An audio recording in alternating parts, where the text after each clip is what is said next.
entirely alone, and dying of it. He was part of an unprecedented multitude.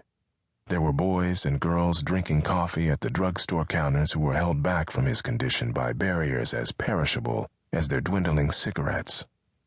They could scarcely bear their knowledge, nor could they have borne the sight of Rufus, but they knew why he was in the streets tonight, why he rode subways all night long, why his stomach growled, why his hair was nappy, his armpits funky, his pants and shoes too thin, and why he did not dare to stop and take a leak. Now he stood before the misty doors of the jazz joint, peering in, sensing rather than seeing the frantic black people on the stand and the oblivious, mixed crowd at the bar. The music was loud and empty. No one was doing anything at all, and it was being hurled at the crowd like a malediction in which not even those who hated most deeply any longer believed. They knew that no one heard, that bloodless people cannot be made to bleed. So they blew what everyone had heard before. They reassured everyone that nothing terrible was happening, and the people at the tables found it pleasant to shout over this stunning corroboration, and the people at the bar, under cover of the noise they could scarcely have lived without, pursued whatever it was they were after. He wanted to go in and use the bathroom, but he was ashamed of the way he looked. He had been in hiding, really, for nearly a month, and he saw himself now, in his mind's eye, shambling through this crowd to the bathroom and crawling out again while everyone watched him with pitying or scornful or mocking eyes. Or someone would be certain to whisper, "Isn't that Rufus Scott?" Someone would look at him with horror, then turn back to his business with a long, drawn-out, pitying, "Man." He could not do it, and he danced on one foot and then the other, and tears came to his eyes. A white couple, laughing, came through the doors, giving him barely a glance as they passed.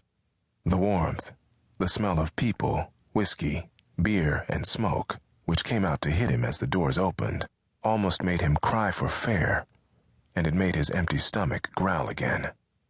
It made him remember days and nights, when he had been inside, on the stand or in the crowd, sharp, beloved, making it with any chick he wanted, making it to parties and getting high and getting drunk and fooling around with the musicians who were his friends, who respected him. Then, going home to his own pad, locking his door and taking off his shoes, maybe making himself a drink, maybe listening to some records, stretching out on the bed, maybe calling up some girl, and changing his underwear and his socks and his shirt, shaving and taking a shower, and making it to Harlem to the barber shop, then seeing his mother and his father and teasing his sister, Ida, and eating spare ribs or pork chops or chicken or greens or cornbread or yams or biscuits. For a moment, he thought he would faint with hunger, and he moved to a wall of the building and leaned there. His forehead was freezing with sweat. He thought, "This has got to stop, Rufus. This shit has got to stop." Then, in weariness and recklessness, seeing no one on the streets and hoping that no one would come through the doors, leaning with one hand against the wall, he sent his urine splashing against the stone-cold pavement, watching the faint steam rise. He remembered Leona, or a sudden, cold, familiar sickness filled him, and he knew he was remembering Leona. And he began to walk, very slowly now, away from the music, with his hands in his pockets and his head down. He no longer felt the cold. For to remember Leona was also, somehow, to remember the eyes of his mother, the rage of his father, the beauty of his sister. It was to remember the streets of Harlem, the boys on the stoops, the girls behind the stairs and on the roofs, the white policemen who had taught him how to hate, the stickball games in the streets, the women leaning out of the windows and the numbers they played daily, hoping for the hit his father never made.